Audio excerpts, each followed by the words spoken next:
যতদিন পৃথিবী থাকবে জামিয়াতুল ফালাহর মধ্যে আহলে সুন্নাত ওয়াল জামাতের চর্চা চলতে থাকবে। হাত তুলে বলেন ঠিক কিনা? জামিয়ার অ্যাসেম্বলিতে যে সবচেয়ে আলা ও আলা হামারা নবী, দাখিলের সিলেবাসে দেখতেছি সবচেয়ে আলা কোনো সাবজেক্ট নাই, আলিমের সিলেবাসে দেখতেছি সবচেয়ে আলা ও আলা নামে কোনো অধ্যায় নাই, ফাজিলের সিলেবাসে দেখতেছি আপনি মৌলা কা প্যারা হামারা নবী পরীক্ষায় আসার কোনো প্রশ্ন নাই, কামিলের সিলেবাসে দেখতেছি এটার কোনো টপিক নাই। তো প্রতিদিন জামিয়ার ক্লাস শুরু হওয়ার আগে সবচেয়ে আলা ও আলা দিয়ে কেন শুরু হবে? উত্তর আসবে আগে আশিকে রাসূল হয়ে যা, পরে আলেমে দ্বীন হয়ে যাবি। ঐতিহ্যবাহী জামিয়াতুল ফালাহ জাতীয় মসজিদের আজকের এই আজিম ও শান ঈদ মিলাদুন নবী সাল্লাল্লাহু আলাইহি ওয়াসাল্লাম মাহফিলের সদর মাহফিল औलाद रसूल पीर बंगाल रहनुमाए शरीयत व तरीकत हुजूर अल्लामा सैयद मोहम्मद साबिर शाह किबला मुद्दासिल्लुल आली आवाज दिए बोलें मरहबा। আজকের প্রোগ্রামের সুযোগ্য চিফ গেস্ট শাহজাদায়ে হুজুর কিবলা औलाद रसूल अल्लामा सैयद मोहम्मद कासिम शाह किबला मुद्दासिल्लुल आली, আজকের ভেরি স্পেশাল গেস্ট औलाद रसूल শাহজাদায়ে হুজুর কিবলা আল্লামা সৈয়দ মোহাম্মদ মেহমুদ শাহ কিবলা মুদ্দাসিল্লুল আলী, আপনারা যারা উপস্থিত হয়েছেন আসসালামু আলাইকুম ওয়া রাহমাতুল্লাহি ওয়া বারাকাতুহু। আজকে আমরা কেউ এখানে বক্তব্য দেওয়ার জন্য আসি নাই, কেউ এখানে নিজের কোনো কোয়ালিটি নিজের কোনো যোগ্যতা দেখানোর জন্য আসি নাই, আমরা সবাই এসেছি আওলাদ রসুলকে দেখার জন্য। একটু জোরে বলেন না আলহামদুলিল্লাহ। আজ মনে পড়ছে এই জামিয়াতুল ফালাহ জাতীয় মসজিদের মিম্বরে যিনি প্রায় 40 বছর খিতাবতের দায়িত্ব পালন করেছিলেন, আমার উস্তাদ যার শেষ সময়ের ছাত্র ছিলাম এবং খাদেম ছিলাম, খতিব বাঙ্গাল আল্লামা জালালউদ্দিন আল কাদেরী রহমতুল্লাহ আলাইহি, যাকে দেখেছিলাম ওনার জীবদ্দশায় এই মিম্বরে উনি একমাত্র এক দরবারের আওলাদ পীরানে তরিকতকে মিম্বর ছেড়ে দিতেন, তা হলো দরবারে শ্রীকুটের আওলাদ যখন আসতেন হুজুর মিম্বর ছেড়ে দিয়ে মুসল্লিদের কাতারে চলে আসতেন। জামিয়াতুল ফালাহর সাথে দরবারে শ্রীকুটের একটা আলাদা মোহাব্বত আছে, একটা স্পেশাল রিলেশন আছে। জামিয়াতুল ফালাহ জাতীয় মসজিদে আওলাদ রসুল প্রোগ্রাম দিয়েছেন, এটা আমাদের জন্য বড় খুশনসিবি, আমাদের বড় সৌভাগ্যের ব্যাপার। সবাই আরেকবার বলেন আলহামদুলিল্লাহ। আসলে আপনারা যারা জামিয়াতুল ফালাহর সাথে সব সময় কানেক্টেড, উলামায়ে ইকরামের বক্তব্য শুনে থাকেন, একেবারে কমন একটা আয়াত রব্বুল আলামিন ইরশাদ করতে লাগলেন, ইয়া আইয়ুহাল্লাযীনা আমানু, হে ঈমানদারেরা, ইত্তাকুল্লাহ, আল্লাহকে ভয় করো। তো ইত্তাকুল্লাহ বললে সমস্ত যাবতীয় কোরআন সুন্নাহ বিরোধী কাজ থেকে দূরে থাকার ব্যাপারটা নিশ্চিত হয়ে যায়। সুবহানাল্লাহ। ইত্তাকুল্লাহ মানে হালাল খাও, ইত্তাকুল্লাহ মানে সত্য বলো, ইত্তাকুল্লাহ মানে বাবা মার খিদমত করো, ইত্তাকুল্লাহ বললে নামাজ পড়ো, ইত্তাকুল্লাহ বললে জুলুম থেকে দূরে থাকো, ইত্তাকুল্লাহ বললে আমানতের খেয়ানত করিও না। তার মানে আল্লাহকে ভয় করা মানে যাবতীয় গুনাহ থেকে বেঁচে থাকা, যাবতীয় হালাল কাজ করা। তো এরপরে আবার ওয়াকুনু মা'আস সাদিকিন, সাদিকিনদের অনুসারী হয়ে যাও। এ কথা কেন বলা হয়েছে? কারণ আমাদেরকে ইত্তাকুল্লাহর এই জায়গা থেকে সরিয়ে ফেলার জন্য প্রতিদিন এই বিশ্বে ইসলাম বিরোধী শক্তি হাজার হাজার প্রোগ্রাম করছে, লক্ষ লক্ষ প্ল্যান করছে এই উম্মাহকে কোরআন থেকে দূরে নেওয়ার জন্য, সুন্নাহ থেকে দূরে নেওয়ার জন্য, ইসলাম থেকে দূরে নেওয়ার জন্য, আল্লাহর দ্বীন থেকে দূরে নেওয়ার জন্য। সেই জন্য ওই ইত্তাকুল্লাহর জায়গায় উম্মাহকে রাখার জন্য একজন অভিভাবকের দরকার, একজন গার্জিয়ানের দরকার, যিনি তদারকি করবে, যিনি খবর নেবে, যিনি তরিকতের ক্লাসের ক্লাস টিচার হবে, যিনি ঈমানের ক্লাসের ক্লাস টিচার হবে, যিনি ইসলামের ক্লাসের ক্লাস টিচার হবে। আর তিনি হলেন সাদিকিনদের মধ্যে একজন। আর তেমন একজন সাদিক আমরা পেলাম যিনি শুধু ওলি নন, আওলাদ রাসূল। I would like to request all of you, please listen to me carefully. আমাদেরকে প্রশ্ন করে যে উনি যে আওলাদ রাসূল প্রমাণ কি? তখন আমরা ওনাদেরকে সাজরা দেখাই, একেবারে আমার নবী থেকে হুজুর কিবলা পর্যন্ত। এরপর আমরা ডকুমেন্ট দেখাই, এরপরেও অনেকের মেনে নিতে কষ্ট হয়। গত পরশুদিন এক মাহফিলে এমন একটা সরাসরি প্রশ্ন আমাকে করলো স্টেজ থেকে যে ওনারা যে আওলাদে রসুল প্রমাণ কি? তখন আমি উত্তর দিলাম, বাবা ওটাই হলো আসল সন্তান, যে বাবার শানকে বুলন্দ করে। যারা নেক সন্তান পৃথিবীতে রেখে গেছে দেখবেন তারা বাবার নামে মাদ্রাসা দেয়, বাবার নামে মসজিদ বানায়, বাবার সম্মান, বাবার নামকে পৃথিবীতে উঁচু করে রাখার জন্য এতিমখানা দেয়, মায়ের নামে দেয়। তো দরবারে সিরিকুটে একটু তাকান না, আপনি আনপ্যারালাল কিছু জিনিস দেখবেন।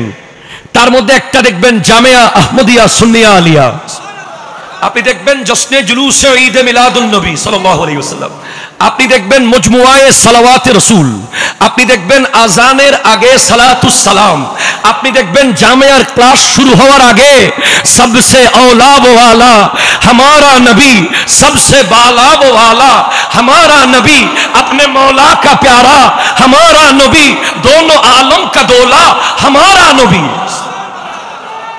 এখন আপনি আমাকে প্রশ্ন করেন, হুজুর জামিয়া কেন বানালো আজকে 10,500 ছাত্র? पीर बंगाल बोलेছেন, इस जामिया इस बांग्लादेश में महदूद नहीं रहेगा, आइंदा पूरे आलम इस्लाम से जामिया में पढ़ने के लिए बच्चे आएंगे। পুরো দুনিয়া থেকে জামিয়ায় পড়ার জন্য ছাত্ররা আসবে। এটা জবান, এটা লিসানুল ফুকারায়ে সাইফুর রহমান, এটা আল্লাহর ওলির জবান দিয়ে বলে দিয়েছেন, এটা আল্লাহ কবুল করে ফেলবেন ইনশাআল্লাহ। কবুল হয়ে গেছে। জামিয়া বানানো হয়েছে বাসকালীর শেখের কিলে গিয়ে যখন ওয়াসাল্লিমু তাসলিমা বলা হয়েছে, সেখান থেকে যখন অডিয়েন্স থেকে দরুদ শরীফের কথা আওয়াজ আসে নাই, আল্লাহ বলছেন দরুদ পড়ো। আল আমরু কওলুল কায়েলে লিগাইরিহি আলা সাবিলিল ইস্তিলায়ে ইফআল। আল্লাহ নিজেকে বড় মনে করে তার বান্দাদেরকে অর্ডার দিচ্ছে ওয়াসাল্লিমু তাসলিমা, কিন্তু বান্দারা চুপ যখন আছে, কোরআনের আয়াতের এই অর্ডার মানছে না, তখন আল্লামা সিরিকুটি সিদ্ধান্ত নিলেন যে দরুদ শরীফকে এস্টাবলিশ করার জন্য আমাকে একটা মাদ্রাসা বানাতে হবে। তাহলে জামিয়া বানানোর উদ্দেশ্য হলো নবীর দুরূদকে এস্টাবলিশ করা। এরপর আপনি দেখেন সমস্ত পীরানে তরিকত হক্কানি যারা আমাদের মাথার তাজ, সবাইকে আমরা সর্বোচ্চ শ্রদ্ধা করি, কিন্তু একটা নিয়ম আছে যে পীরের দরবারের সবচেয়ে বড় প্রোগ্রাম হবে পীরের ওরস।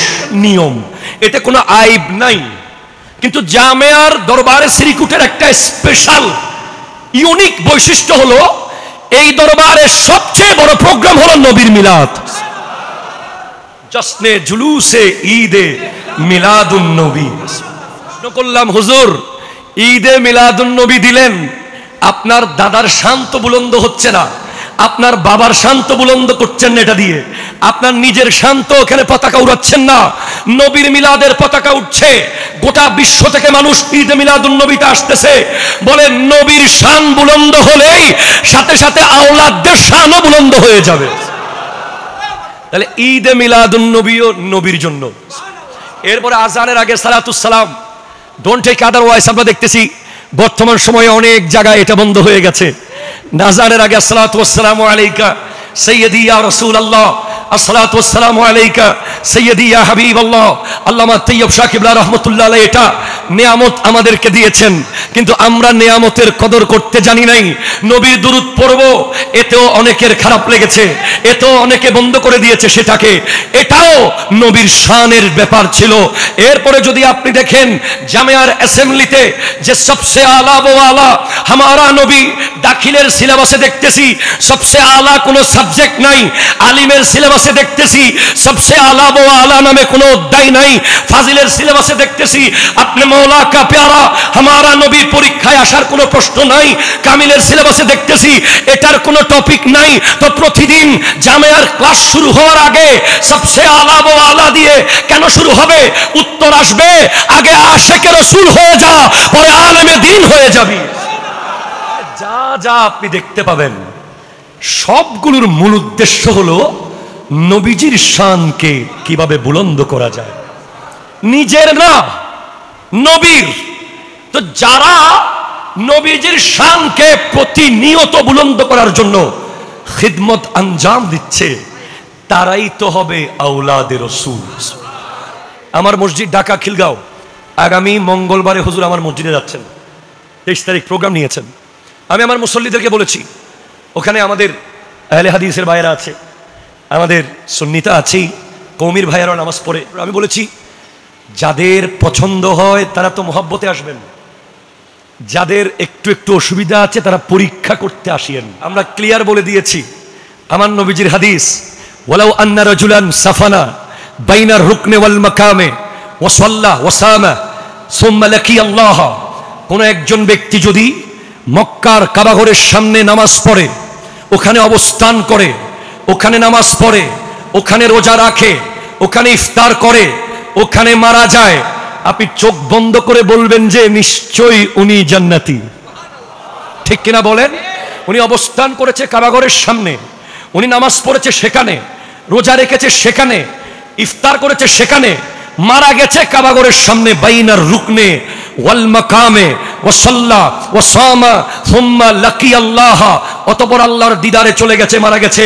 ওয়া হুয়া মুবগিদুন লি আহলি বাইতি মুহাম্মাদিন সাল্লাল্লাহু আলাইহি ওয়াসাল্লাম দাখালান নারা, তার অন্তরের ভিতরে যদি নবীর আওলাদের ব্যাপারে এক বিন্দু বিদ্বেষ থাকে, এক জর্রা পরিমাণ কিলোকাল থাকে, হিংসা থাকে, কোন ধরনের নেগেটিভ চিন্তা থাকে, সে কাবাঘরের সামনে না, কাবাঘরের ভিতরে মারা গেলেও জাহান্নামী, জাহান্নামী, জাহান্নামী। কথা বলেন ঠিক কিনা? এজন্য আমরা আপনাদেরকে অ্যালার্ট করছি, আপনাদের বন্ধু বান্ধব পরিবার যারাই আজকে আসবে সবাইকে বলবেন যে আওলাদে রাসূলের সাথে মুহাব্বতের সম্পর্ক থাকা মানে নবীজির সাথে সম্পর্ক থাকা। আওলাদকে ভালোবাসলে নবী খুশি হবেন, কারণ আমার নবী এই গোটা জাতির জন্য, এই গোটা বিশ্বের জন্য, ইমাম মাহাদি পর্যন্ত এই আওলাদে রাসূলকে রেখে গেছেন। যখন বিদায় হজের ভাষণে আল ইয়াউমা আকমালতু লাকুম দীনাকুম ওয়া আতমামতু আলাইকুম নি'মাতি ওয়া রাদিতু লাকুমুল ইসলাম দীনা আয়াত যখন নাজিল হয়ে গেছে, আজকে দিন পরিপূর্ণ হয়ে গেছে, আল্লাহ ইসলামের উপরে সন্তুষ্ট হয়ে গেছেন, তখন সাহাবায়ে কেরাম কান্না শুরু করে দিলেন যে ইয়া রাসূলুল্লাহ, এই আয়াতের মর্যাদা, এই আয়াতের উদ্দেশ্য মনে হচ্ছে আপনি পর্দা করে চলে যাবেন। নবী, নবী আপনি যদি চলে যান আমরা কার কাছে যাব, আমরা কার দুয়ারে যাব? আমরা অনেক গরিব সাহাবারা আছি যারা খেতে না পারলে আপনার চেহারা দেখলে আমাদের পেটের ক্ষুধা নিবারণ হয়ে যায়, আমরা আপনার দরবারে আসলেই আমাদের সমস্ত দুঃখ দূর হয়ে যায়। শায়ের বলছে কোই আ যায় তलब से भी सिवा देते हैं, आए बीमार तो हर दुख की दवा देते हैं, गलिया देता है कोई तो दुआ देते हैं, दुश्मन आ जाए तो चादर भी बिछा देते हैं। আমার নবী তো এমন নবী ছিলেন, কই আ যায় তलब से भी सिवा देते हैं, নবীজির কাছে কেউ যদি একটা চাইতো নবীজি 10টা দিতেন। आए बीमार तो हर दुख की दवा देते हैं, কেউ একটা রোগ নিয়ে আসলে নবীজি তাকে 1000 রোগের ওষুধ দিয়ে দিতেন। গালিয়া দেতা है कोई तो दुआ देते हैं, নবীজিকে কেউ গালি দিলে নবীজি তাকে দোয়া করতে থাকতেন আর দোয়া করতে থাকতেন। দুশমন আ যায় তো চাদর भी बिछा देते हैं, দুশমন যখন আসতো নবীজি চাদর বিছিয়ে দিতেন। ওগো নবী, আজকে যদি আপনি চলে যান আমরা যাব কার কাছে? আমার নবী জানিয়ে দিলেন তারাকতু ফীকুমুস সাকালাইন লান তাদিল্লু মা ইন তামাসসাকতুম বিহিমা কিতাবাল্লাহ ওয়া ইতরাতি আহলু বাইতি, তোমাদের জন্য আমি রাসূলুল্লাহ দুইটা আযীম শান মজবুত জিনিস রেখে যাচ্ছি, এই দুইটাকে মজবুত করে ধরলে পৃথিবীর কেউ তোমাদেরকে পথভ্রষ্ট করতে পারবে না। প্রশ্ন হলো সেগুলো কি? এক হলো আল্লাহর কোরআন, আর এক হলো আমি নবীর পরিবার। আমার যুবক ভাইয়েরা যারা এখনো বায়াত হন নাই, হুজুর যে কয়দিন আছেন এশার নামাজের পরে বায়াত খানকা শরীফে হয়, আরো প্রোগ্রাম কোথায় বায়াত হচ্ছে হয়ে যাবেন। একটা গার্জিয়ান যখন আপনার জীবনে থাকবে, ক্লাসে একজন ক্লাস টিচার থাকে বলে ছেলেটা প্রতিদিন জাস্ট টাইম আসে, ক্লাস টিচার না থাকলে একদিন 8টায় আসবে, একদিন 10টায় আসবে, আর একদিন আসবেই না। সেজন্য আমাদের একজন যোগ্য ক্লাস টিচার, ইমান, ইসলাম, আকীদার আমলের দরকার। তিনি হলেন আওলাদে রাসূল।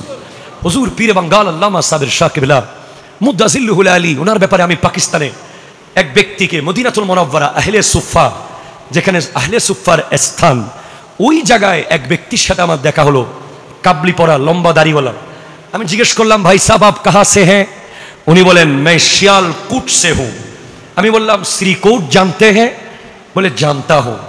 पीर साबिर शाह को जानते हैं? बोले जानता हूं। क्या जानते हैं? बोले ये तो सेनेटर ऑफ पाकिस्तान है, बहुत बड़ा आदमी है। तभी बोललाम, उनका जो बड़ा भाई है हुजूर अल्लामा सैयद मोहम्मद ताहिर शाह साहब किबला को जानते हैं? उन्हीं बोलते जानता हूं, ये तो बहुत बड़ा सूफी है। तो हमें बोललाम, उनके घर के बारे में कुछ जानते हैं? बोले जानता हूं। मुझे बताइए क्या जानते हैं आप? उन्हीं बोलছেন, इस दौर में, इस जमाने में किसी ने अगर साहबा किराम की जिंदगी देखना चाहे, सहाबियों का खाना पीना चलना उठना बैठना देखना चाहे तो श्रीकूट शरीफ चला जाए। এই যুগে যদি কেউ সাহাবায়ে কেরামের জিন্দেগি দেখতে চায়, সেজন্য শ্রীকূট শরীফ যায়। তাদের খাবার দাবার ওঠা বসা মেহমানদারি সবকিছু সাহাবায়ে কেরামের তরিকা অনুযায়ী। যারা গিয়েছে তাদেরকে জিজ্ঞেস করেছিলাম, ভাই কি দেখলেন? বলে দরবারে কোনো খাদেম নাই। খেদমত কে করে? বলে আওলাদরা করে। তরকারি কে এনে দেয়? আওলাদরা এনে দেয়। হুজুরের কোনো বড় চেয়ার আছে? না, সাধারণ মেহমানদের যেই চেয়ার হুজুরেরও সেই চেয়ার। ড্রাইভার আছে? বলে না, সিনেটর অফ পাকিস্তান নিজে গিয়ে ড্রাইভ করে বাংলাদেশের মেহমানদেরকে এয়ারপোর্ট থেকে নিয়ে যায়। কাশেম শাহ হুজুর নিজে ড্রাইভ করে নিয়ে যায়, আহমদ শাহ হুজুর নিজে ড্রাইভ করে নিয়ে যায়। কোনো দান বাক্স দেখেছেন? বলে গোটা শ্রীকূটের পাহাড়ে তন্ন তন্ন করে দেখলাম, একটা দান বাক্স পাইলাম না। তো ये दरबार आलिया है, यहाँ अपनों को क्या कहना, यहाँ से हाथ खाली गैर भी जाया नहीं करते। আজকে যে জয়নুল আবেদিনকে দেখতেছেন দাঁড়িয়ে আছে, সেই ক্লাস 7-এ আমার আব্বা আমাকে জামিয়ায় যখন ভর্তি করাচ্ছিলেন, আমার বাবাকে বললাম, বাবা আপনি গহিরা আলিয়া মাদ্রাসার গুরুত্বপূর্ণ পোস্টে আছেন, অধ্যাপক সহকারী অধ্যাপক হিসেবে আছেন, আমার বাড়ির পাশে মাদ্রাসা, আমাকে এখানে না পড়িয়ে একা আমাকে ছোট্ট মানুষ জামিয়াতে কেন দিয়ে দিচ্ছেন? আমার বাবা আমাকে বললেন, পুত্রে জামিয়াতে ঘুমালেও তুই আলেম হয়ে যাবি। এটা সেই অলৌকিক প্রতিষ্ঠান, এটা সেই অলৌকিক এদারা। আজ আমি ফকির, আজকে জামিয়ার খেদমত 8 বছর হয়ে গেছে। আমার আপাদে মস্তক সব কিছু আওলাদ রসুলের নুরানি নজরে হয়েছে, আওলাদ রসুলের দয়ায় হয়েছে। সেজন্য হাম জিসকে খাতে হ্যাঁ গীত উনি কে গাতে হ্যাঁ। হুজুর আওলাদ রসুল যেন সব সময় আমাদের মাঝে আসে, আমাদেরকে দেখভাল করে, আমাদেরকে যেন মোহাব্বত করে। এই বাংলাদেশের মানুষ বড় সৌভাগ্যবান। অনেকে বলে পাকিস্তানের পীর বাংলাদেশে কেন? আরে ভাই, পাকিস্তানের পীর না উনি, পাকিস্তান বাংলাদেশ হয়ে গেছে। ওনারা 1954 আগে থেকে এই দেশে আসতেছে, 2024 থেকে আসতেছে না। ঠিক কিনা কথা জোরে বলেন। এই ধরনের অনেক বিভ্রান্তি আমাদের দেশে আছে। এরপরেও জাল হাক্কু ওয়াজহাকাল বাতিল, হক সব যখন এসে যাবে বাতিল দূরীভূত হয়ে যাবে।